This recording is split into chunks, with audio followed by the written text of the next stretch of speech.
January 14, 1943, near Wilhelmshaven, northern Germany. The morning air was frozen hard as glass.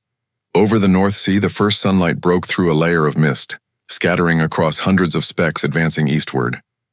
To the men on the coastal radar posts, they looked like an approaching storm. But the sound, steady mechanical rolling, gave them away first. B-17s, someone muttered. In the distance, a formation appeared, so tight it looked carved from metal, sunlight winking off, squadrons moving with impossible precision. German anti-aircraft batteries adjusted their sights, officers cursing as they watched their screens fill with echoes. Each blip was a flying fortress. Civilians in the town below stopped in the streets to stare upward as the drone deepened into a single endless note. Contrails spread wide across the sky. The fortresses climbed in perfect discipline, each aircraft bristling with gun turrets, flying too high, too fast, too many. Minutes later, the first bombs fell, columns of water and fire erupting through dockyards and refineries. The shockwave rippled through the frozen ground. German commanders stood powerless in their bunkers, realizing what those contrails meant: range, precision, invulnerability.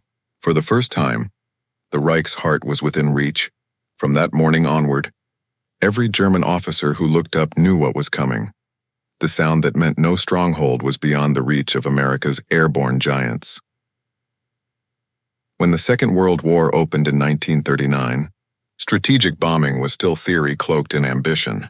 No single weapon could yet carry destruction deep into another nation's industrial heartland. Bombers existed, but their range and precision were limited. The United States Army Air Corps, still small and largely untested, believed technology would change that. From the beginning, American planners dreamed of an aircraft that could fight its way to the target, defend itself and return home without escort. Through the 1930s, Boeing engineers in Seattle worked toward that vision. Their prototype, the Model 299, first flew in 1935 and stunned observers. 4 engines, all metal skin, retractable landing gear, and a new design philosophy. A Seattle journalist watching a demonstration dubbed it the Flying Fortress, for the dense pattern of gun ports protruding from its fuselage. The name stuck, later trademarked by Boeing itself. By 1941, after years of iteration and Pentagon skepticism, the B-17 had matured into the reliable and heavily armed G-series configuration. 1350 caliber machine guns, reinforced control surfaces, armor plating, and enough lift to haul nearly 5 tons of bombs. Most impressive was its endurance. It could fly at 25,000 feet for over 2,000 miles, the perfect altitude beyond the reach of most early flak guns. When America entered the war after Pearl Harbor, the U.S. Army Air Forces reorganized under General Henry Hap Arnold, who envisioned industrial paralysis through air power. Where Britain bombed at night to reduce losses, the Americans would strike in daylight, believing optical bomb sights and tight formations could achieve precision unseen in warfare. In 1942, the 8th Air Force was formed in Britain. Commanded first by Major General Carl Spaatz and later Ira Eaker, it deployed B-17 crews across eastern England. Flat airfields carved from farmland now buzzing with activity 24 hours a day. Mechanics coated in oil worked through fog and drizzle. Crews lived in Nissen huts that shook under engine warm-ups. At first, the missions were modest: targets in occupied France, marshalling yards, submarine pens. German resistance was fierce but inconsistent. Bombers proved resilient. Stories began circulating among crews and commanders alike. Fortresses coming home with engine nacelles gone, tails shredded, wings peppered by flak holes yet still managing to land in one piece.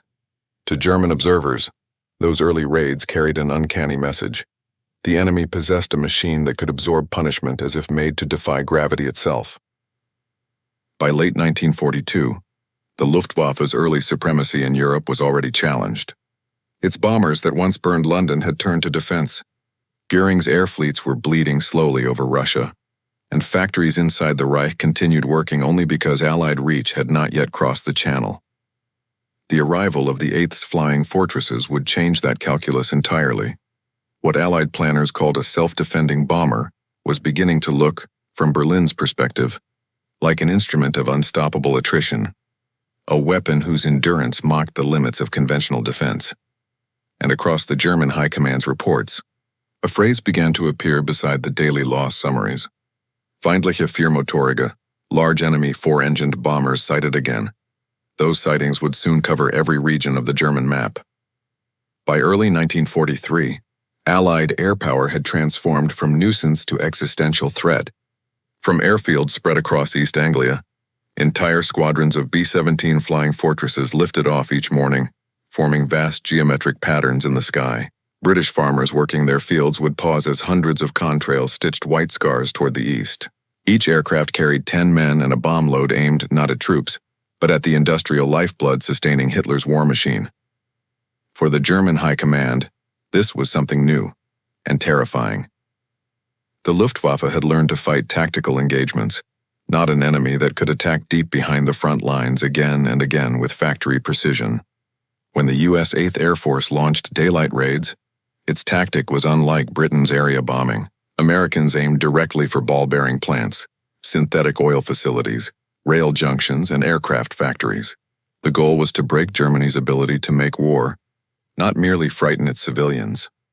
From radar posts along the North Sea coast to command rooms in Berlin, every signal officer knew the drill. The klaxon of the early warning network, spotter calls of Viermotorige, many engines heading east. German commanders studied aerial photos in disbelief. American formations kept their integrity under flak that shredded lesser planes. Reports described B-17s gliding home with 2 engines burning, sometimes even with sections of tail missing. The fortress's construction, a duralumin skeleton with multi-layer spars, allowed it to stay airborne through damage no Axis bomber could match. The effectiveness of escort fighters was still limited by range.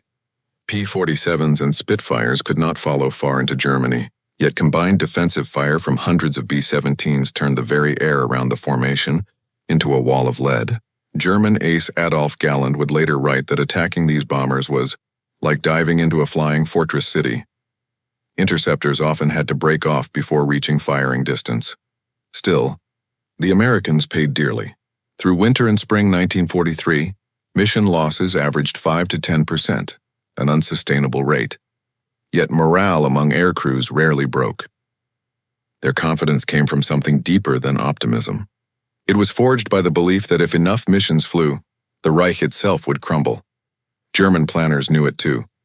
Albert Speer, the armaments minister, wrote after the war that our factories faced extinction by 1,000 cuts. Even before the devastating raids on Hamburg, Bremen, and Schweinfurt, Speer understood that no bunker or camouflage could hide every plant, every refinery, every bridge. The bombers came in daylight, unafraid, methodical, proof that the initiative in this war had shifted irreversibly. Across occupied Europe, civilians learned to read the sky. Farmers in the field saw the silver reflections, stopped their carts, and whispered the same line in different languages. The Americans are here.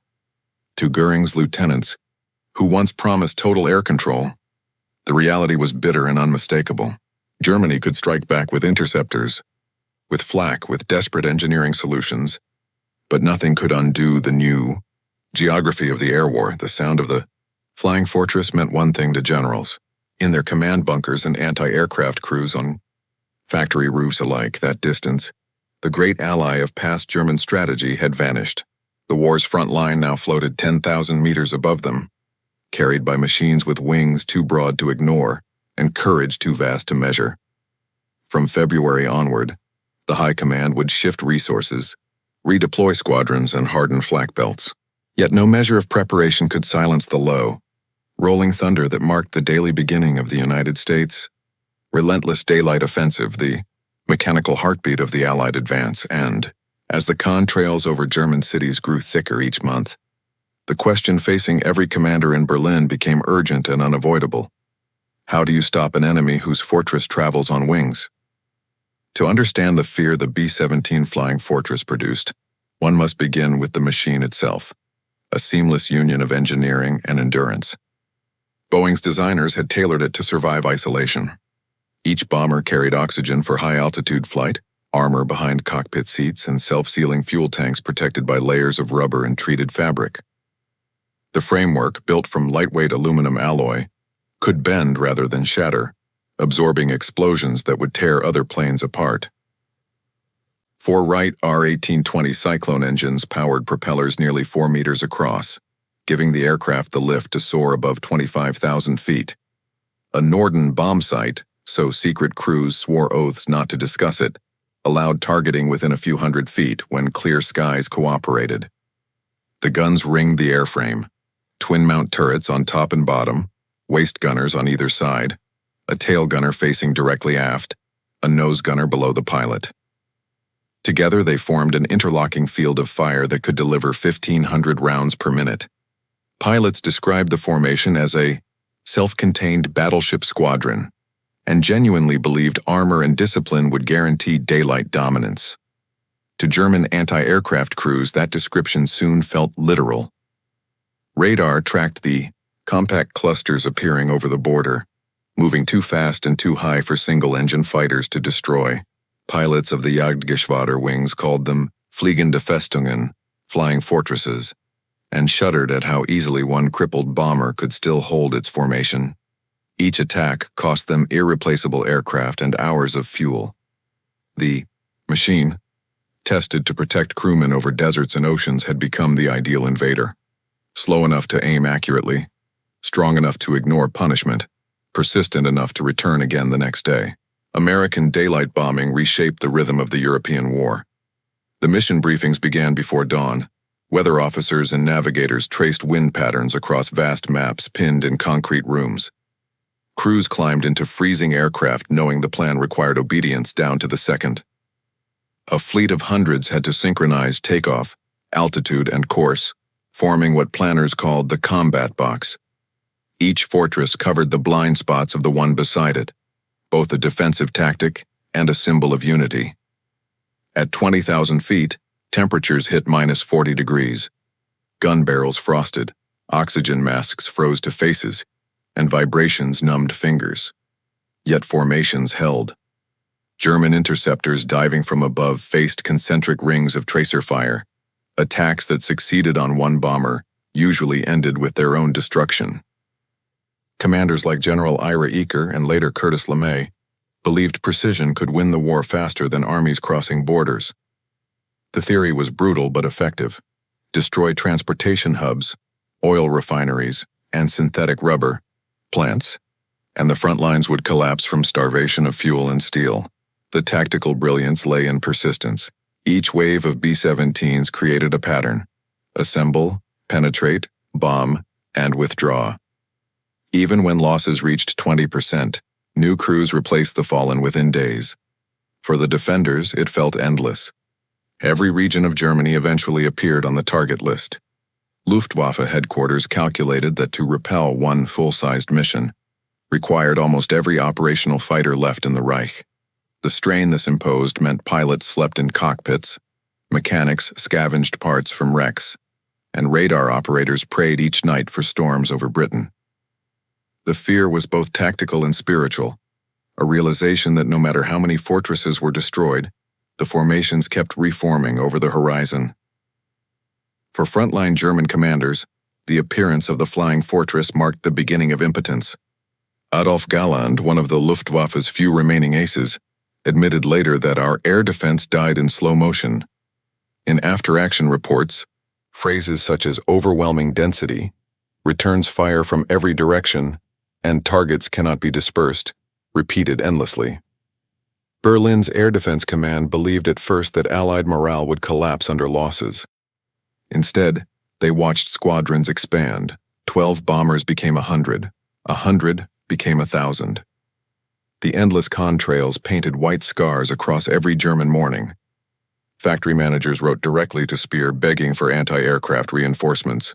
None came. Civilians, once accustomed to brief alarms, lived under continuous sirens as daylight itself became a threat. The intimidation worked upward as much as downward. Generals accustomed to controlling battlefront timelines now waited helplessly between air raid warnings.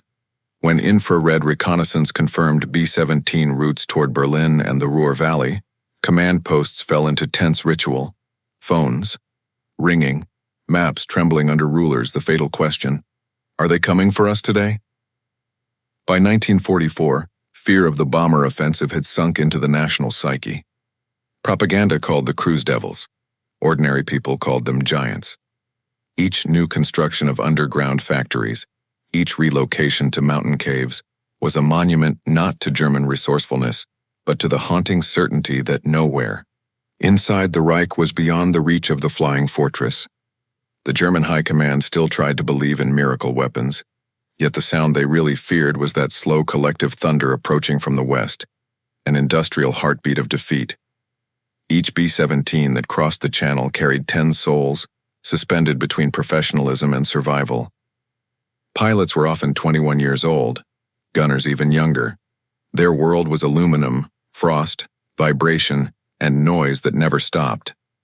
The interphone buzzed continually with status calls: altitude, enemy spotted, wounded aboard.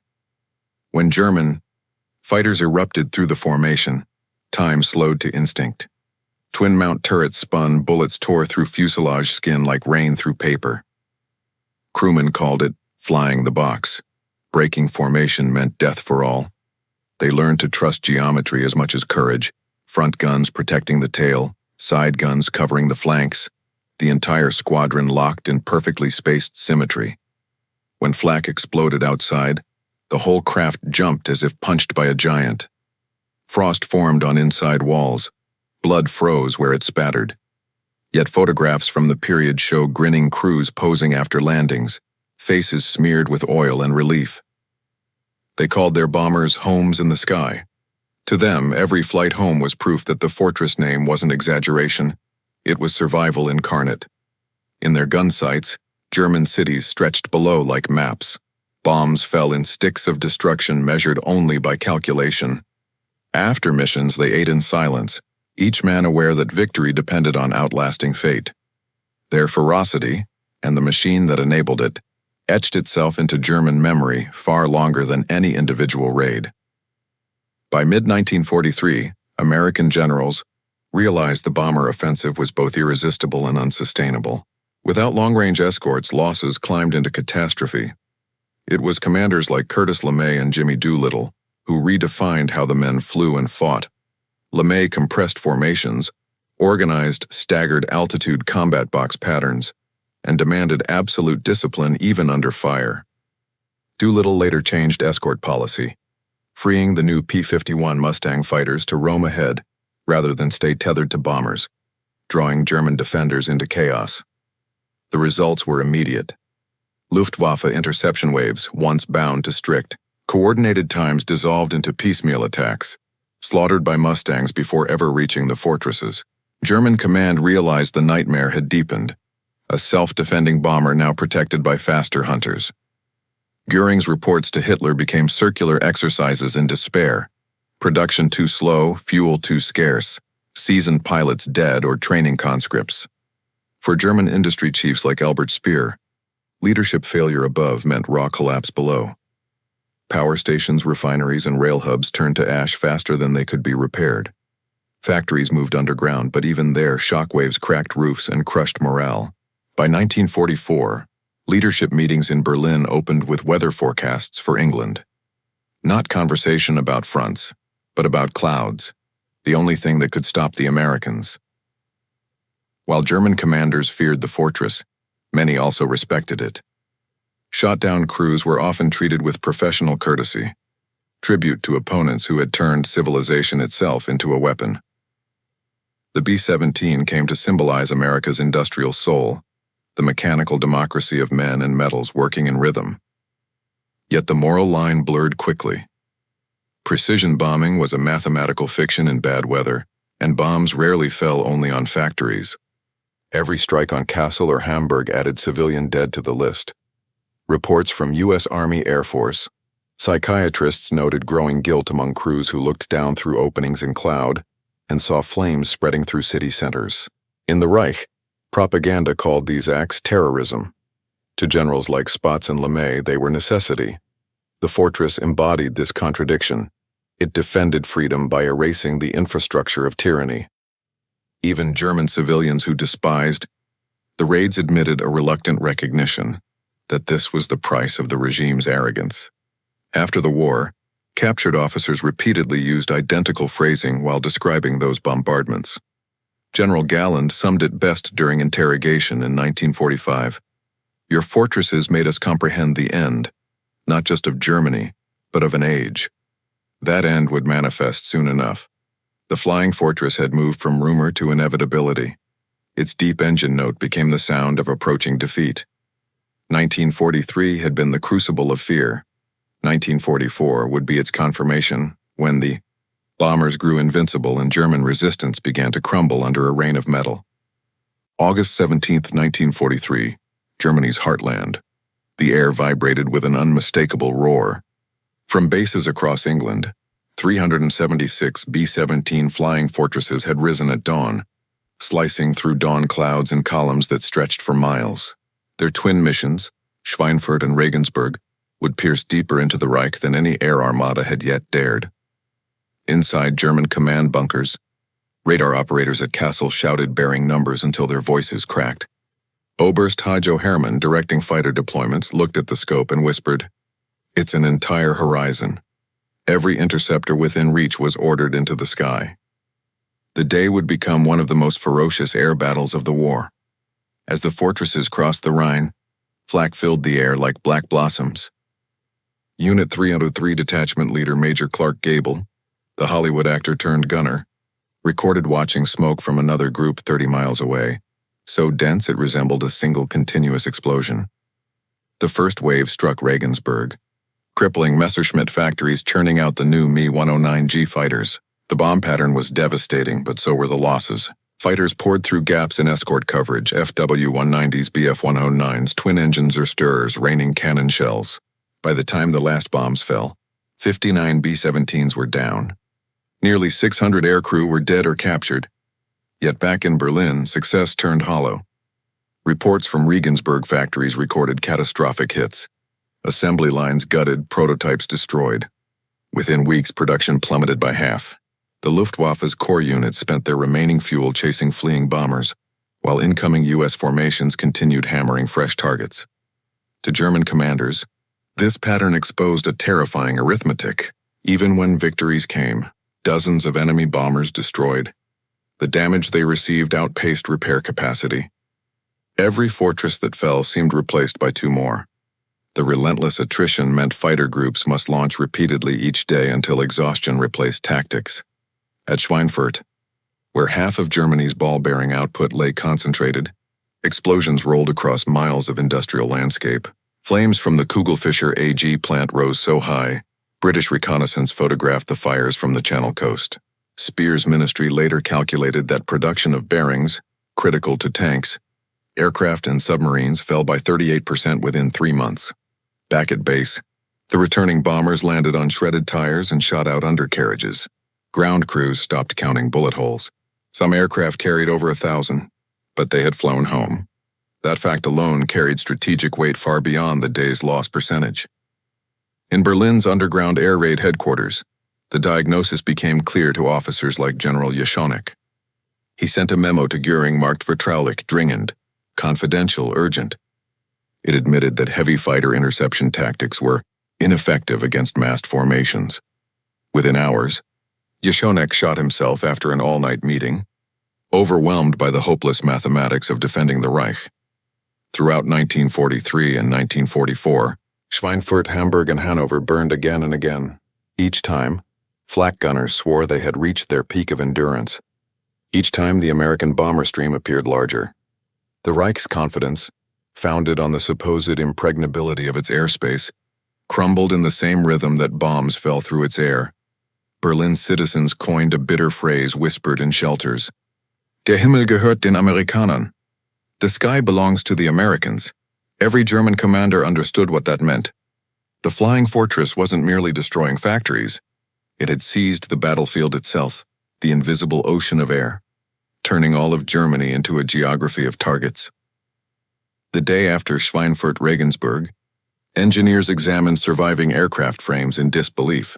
Wings sliced open, tail sections missing, holes big enough to step through, and still, these monsters had flown home across an entire continent. No propaganda could soften that image. It became evidence that sheer will and engineering could overcome logic. Even in victory, German ace Adolf Galland confessed to colleagues, One has to respect these American bombers. They are like a relentless machine that does not know fear. What Galland feared most was the pattern forming before him.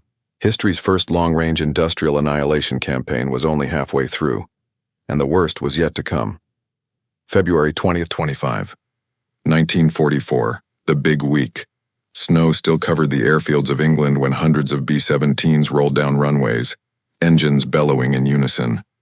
To the Americans, this was Operation Argument, the attempt to cripple Germany's entire aircraft industry in one sweeping assault. To the Luftwaffe, it became known as the week the sky died. Ordinary Germans looked up from Berlin to Leipzig and saw an unnatural sight. Sunlight reflecting off layer upon layer of vapor trails, like nets cast across the heavens. The bombers no longer came in one formation, but in armadas spanning 6 hours, falling in waves that drained every interceptor unit from Denmark to Hungary. At first, defenders fought back ferociously. Early in the week, aces such as Walter Novotny and Erich Hartmann scrambled repeatedly. Yet even for the best, the odds had changed. The P-51 Mustang had finally arrived over Germany, a wolf following the fortress pack. Sleek, long-ranged, and unforgiving, the Mustang could chase fighters all the way to their airfields. By Thursday, bomber losses had fallen in half. German pilot casualties doubled. German radar screens filled constantly. Command posts lost track of which targets still lived. Schweinfurt, Gotha, Regensburg, Bremen, all hit within 72 hours.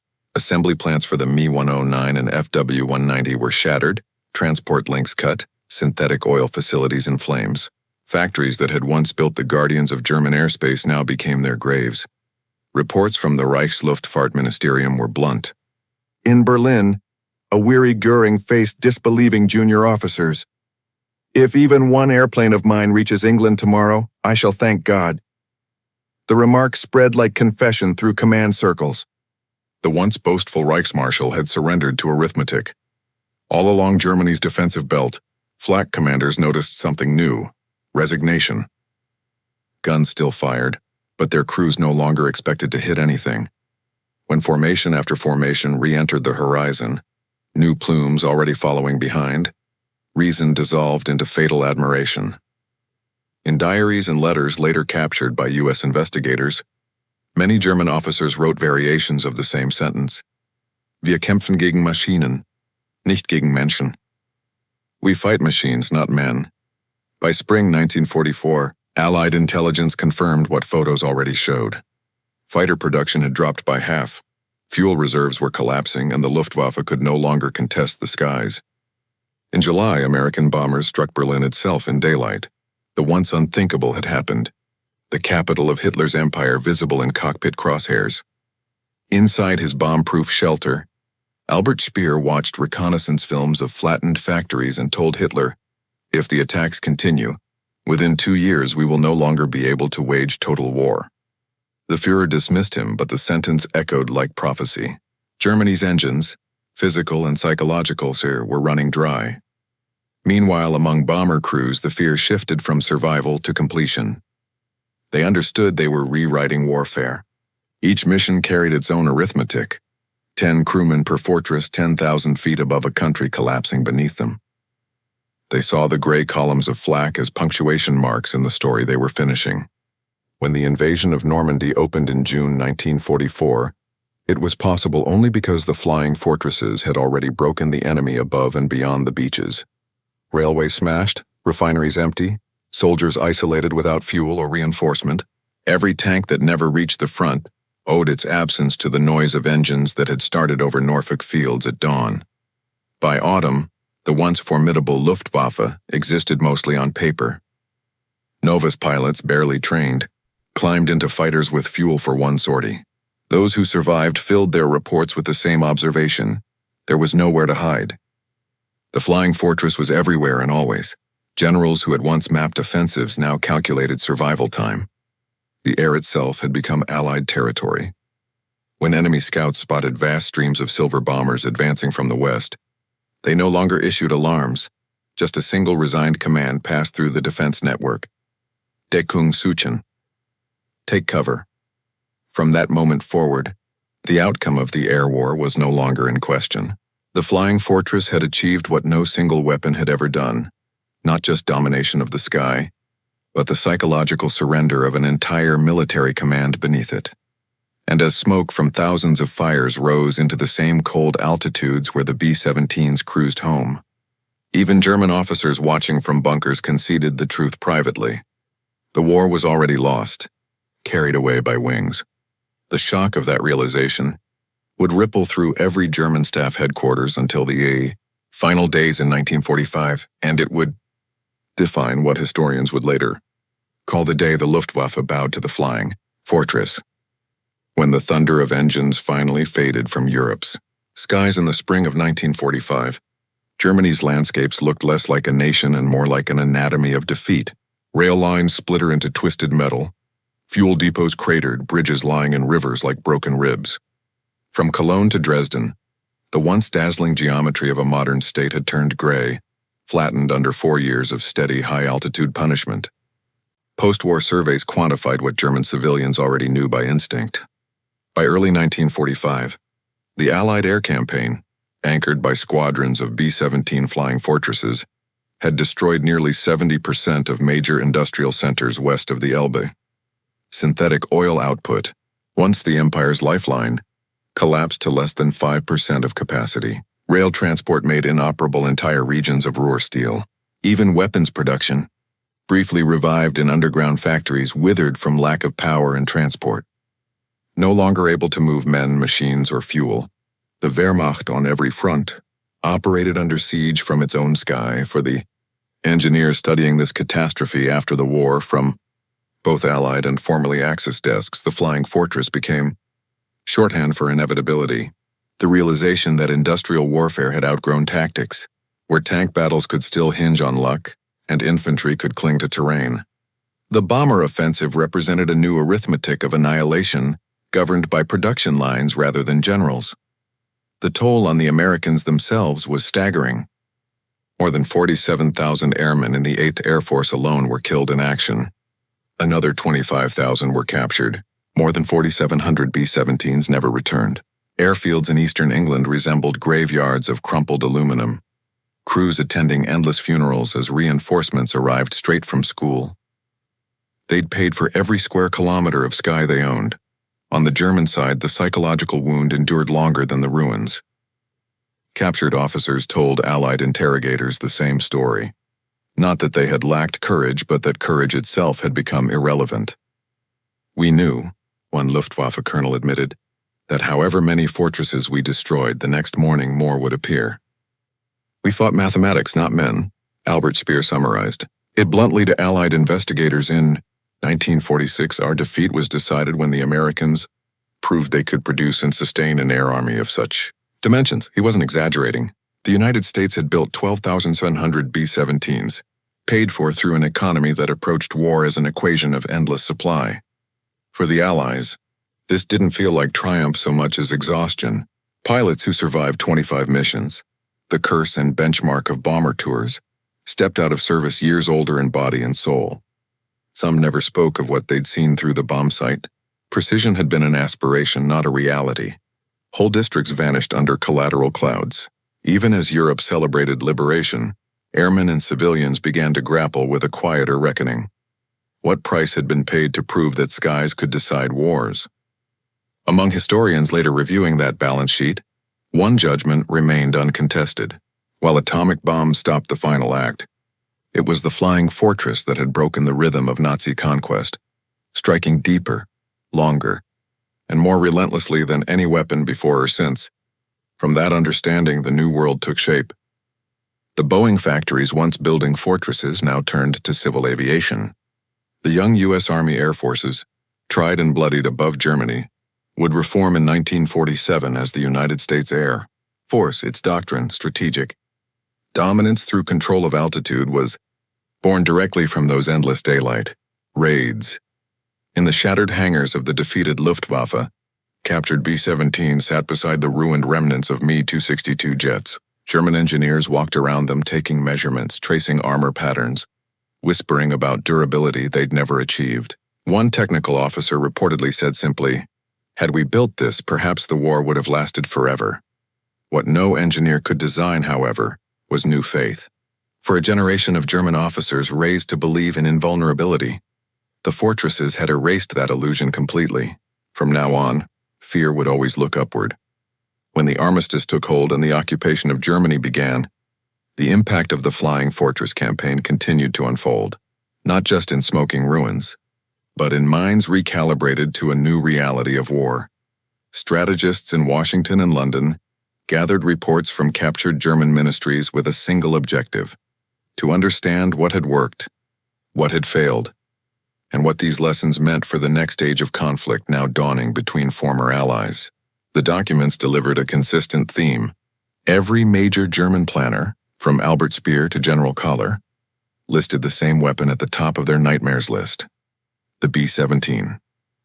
It hadn't been the fastest bomber, nor the one to drop the heaviest loads, yet it had married endurance, accuracy, and numbers in proportions that rendered defense meaningless.